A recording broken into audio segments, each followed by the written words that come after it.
Hi friends, நான் தான் உங்களுடைய கோவிசின். இந்த காணொளி பதிவானது ஆண்கள் பெண்கள் இருபாலருக்குமே பயனுள்ளதாக இருக்கும். நாளடைவில் பார்த்திங்கன்னா அனைவருக்குமே முடி உதிர்வு, முடி உலர்தன்மை, உடைந்து போதல், இந்தமாரி பொடுகு தொல்லைகள் ஏகப்பட்ட பிரச்சனைகளால் நாம் சிகை அலங்காரம் பண்ண முடியாமல் தவிப்போம். அதற்கான ஒரு சொல்யூஷனாக நம்ம இந்த காணொலியை பதிவிடுறோம். இந்த காணொலியை ஸ்கிப் பண்ணாமல் முழுசாக பாருங்கள். அப்போ தான் உங்களுக்கான அனைத்து கேள்விகளுக்குமான பதில்களும் கிடைக்கும். முடி உதிர்வுக்கு எத்தனையோ காரணங்கள் இருந்தாலும் அதில் முக்கிய பங்கு வகிப்பது என்னவோ ஊட்டச்சத்து குறைபாடு. ஊட்டச்சத்து குறைபாடு நிவர்த்தி செய்வதற்காக பார்த்திங்கன்னா விட்டமின் மாத்திரைகள் இருந்தாலும் அதற்கு பதிலாக நாம் அன்றாட உணவு பழக்கங்களில் கருவேப்பிலை சேர்த்து வந்தாலே நமக்கு இந்த முடி உதிர்வுக்கான நிவாரணம் கிடைக்கும்னு சித்தர்கள் சொல்லியிருக்காங்க. நாம் உண்ணும் உணவுகளில் சுவையானது அப்படின்னு நாம் தேர்ந்தெடுத்து உண்ணக்கூடிய சில உணவுகளில் ஊட்டச்சத்து குறைபாடுகள் இருக்கத்தான் செய்யுது. அதன் காரணமாக கூட தலைமுடி உலர்தன்மையை ஏற்பட்டு உதிர்ந்து போகிறதுக்கான வாய்ப்புகள் இருக்கிறது. இது போன்ற சந்தேகங்கள் அனைத்தும் நாம் ஒன்று ஒன்றா நம்ம இதில் தெரிஞ்சுக்க போகிறோம். முடி கொட்டுவதற்கு மேலும் பார்த்திங்கன்னா கால்சியம், விட்டமின் மற்றும் தாது உப்புக்களும் நாம் எடுத்துக்கக்கூடிய உணவுகள் அளவு மாறுபடும் போது உலர்தன்மை ஏற்பட்டும் முடி கொட்ட வாய்ப்பு இருக்குது. அதே சமயம் பார்த்திங்கன்னா பிற நோய் காரணங்களாலும் முடியில் உலர்தன்மை ஏற்பட வாய்ப்பு இருக்குது. நமது உடலில் இருக்கக்கூடிய ஹார்மோன்கள் சில நேரங்களில் சுரக்கக்கூடிய விகிதம் மாறுபடும். இதை நாம் உணவு பழக்கத்தில் சரி செஞ்சுக்கலாம் அப்படின்னு மருத்துவர்கள் குறிப்பிட்றாங்க. அதிலும் குறிப்பாக புரதச்சத்து நிறைந்துள்ள பருப்பு, கீரை வகைகள், கேரட், பீட்ரூட் இந்த உணவுகளை எடுத்துக்கொள்ளும் போதும், இரும்பு சத்து நிறைந்துள்ள கருவேப்பிள்ளை, பனை வெல்லம், அடுத்து பார்த்திங்கன்னா எலும்பு, சூப்பு, அடுத்து பால், இந்த சமச்சீரான உணவு பழக்கத்தை நாம் சீராக கடைபிடிக்கும் போது நமக்கு இந்த முடி உதிர்வுக்கான ஹார்மோன்கள் அதிகப்படியாக சுரந்து நமக்கு அந்த ப்ராப்ளம்ஸ் சால்வ் ஆகும் மருத்துவர்கள் குறிப்பிட்றாங்க.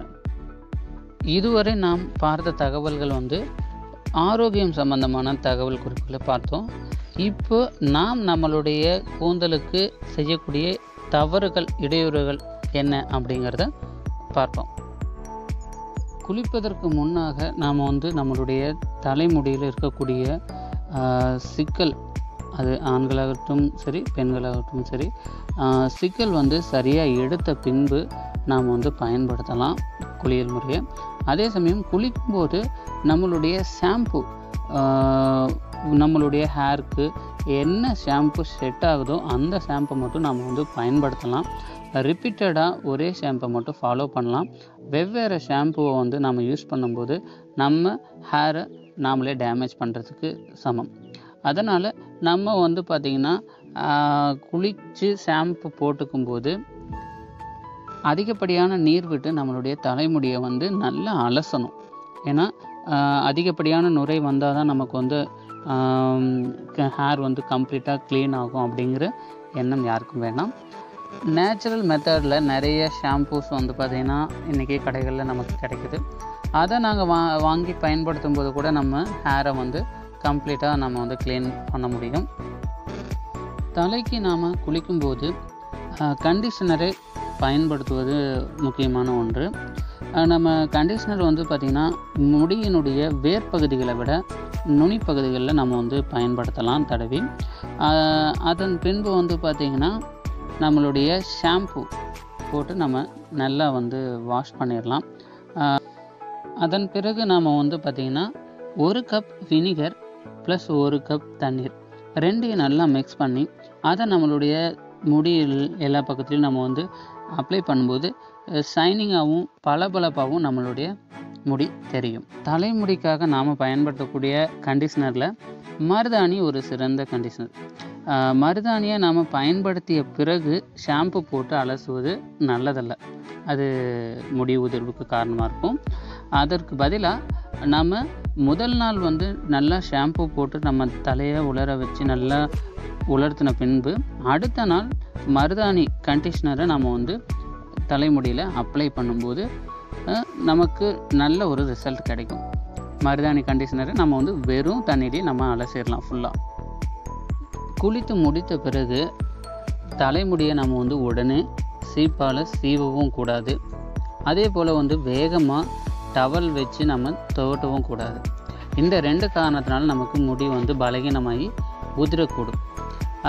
இதற்கு பதிலாக நம்ம வந்து டவல் வந்து ஒரு 5 நிமிஷம் நம்ம தலைமுடியை சுற்றி நம்ம கட்டும்போது அந்த ஈரத்தன்மை எல்லாமே நமக்கு வந்து ஃபில்டர் ஆனதுக்கப்புறம் நம்ம வந்து ஏர் கண்டிஷனரை வச்சு ஏர் ட்ரையரை வச்சு நம்ம வந்து ட்ரை பண்ணிக்கலாம்.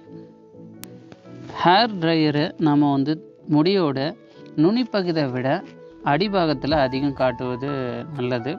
நுனிப்பகுதியில் காட்டும்போது முடி உலர்ந்து உடைந்து போகிறதுக்கான வாய்ப்புகள் இருக்குது. அதே சமயம் நம்ம ஹேர் ட்ரையரை மேல் பக்கத்துலேருந்து கீழ் பார்த்தபடி நம்ம பிடிக்கணும். ஏன்னா டைரெக்டாக அப்ளை பண்ணும்போது முடி வேர்கள் வந்து பலகீனமாயிடும்.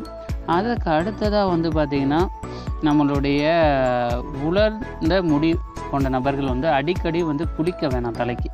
ஏன்னா அதனால் கூட நமக்கு அதிக முடி உதிர்வு ஏற்படும். தலைக்கு குளித்த பின்பு நாம் வந்து பார்த்திங்கன்னா சீப்பை வந்து டைரெக்டாக அப்ளை பண்ணக்கூடாது. அதே சமயம் சீப்பை வந்து எவ்ரி டைம் வந்து பார்த்திங்கன்னா நம்ம வந்து க்ளீன் பண்ணி நம்ம யூஸ் பண்ணும்போது நமக்கு தலைமுடியை வந்து பராமரிப்பது ஈஸியாக இருக்கும். அதே சமயம் குளித்த பின்பு சிக்கெடுக்கிறதுக்கு வந்து பார்த்திங்கன்னா நம்ம பெரும் பற்கள் இருக்கக்கூடிய சீப்புகளை பயன்படுத்தலாம். அதுவும் முதல் கட்டமாக நம்ம வந்து விரல்களால் ஏர் கண்டிஷனர் கொண்டு நல்லா உணர்த்தி சிக்குகளை எடுத்த பின்பு நாம் வந்து சீப்பை பயன்படுத்தலாம். தலைமுடிக்கு நாம் வந்து கைகளால் மசாஜ் வந்து செய்து கொடுப்பது நல்ல இரத்த ஓட்டத்தை முடிகளுக்கு கொடுக்கும். அதே சமயம் நீளமானதாகவும் ஆரோக்கியமான தலைமுடிகளை நம்ம வந்து பெற முடியும். பொதுவாக நம்ம வந்து கைகளால் கொண்டு தலைமுடியை அழுத்தமாக தேய்ச்சி கொடுப்பது மசாஜ் கிடையாது. விரல் நுனிகளில் நம்ம வந்து எண்ணெய்களை தேங்காய், விளக்கெண்ணெய் எதுவாக இருந்தாலும் சரி நாம் அதை பயன்படுத்தி மிருதுவாக அப்ளை பண்ணி தேய்ச்சி கொடுப்பது மசாஜ். நாம் இதையும் நம்ம வந்து வாரத்தில் 1 முறை இல்லை 2 முறை நம்ம வந்து தவறாமல் செய்யலாம். நம்மளில் சில பேர் தலைக்கு எண்ணெய் தேய்ச்சி பழக்கம் இல்லாதவர்களாக இருக்கிறாங்க. இதுவும் வந்து பார்த்திங்கன்னா தலைமுடியினுடைய ஆரோக்கியமும் உடலினுடைய ஆரோக்கியமும் பாதிக்கக்கூடும். அதை நாம் வந்து நாளடைவில் மாற்றி வாரத்தில் 1 முறை அல்லது 2 முறையாவது எண்ணெய் தேய்க்கக்கூடிய பழக்கம் ஏற்படுத்திக்கணும். நண்பர்களே, நாம் இன்றைக்கி பார்த்த இந்த தகவல்கள் அனைத்தும் உங்களுக்கு பயனுள்ளதாக இருக்கும் நம்புகிறோம். கேள்விகள் எதுவாக இருந்தாலும் கமெண்ட் பாக்ஸில் வந்து பதிவு பண்ணுங்கள். அதற்கேற்றாற்போல் அடுத்தடுத்த காணொளிகளை நாம் பதிவு செய்வோம்.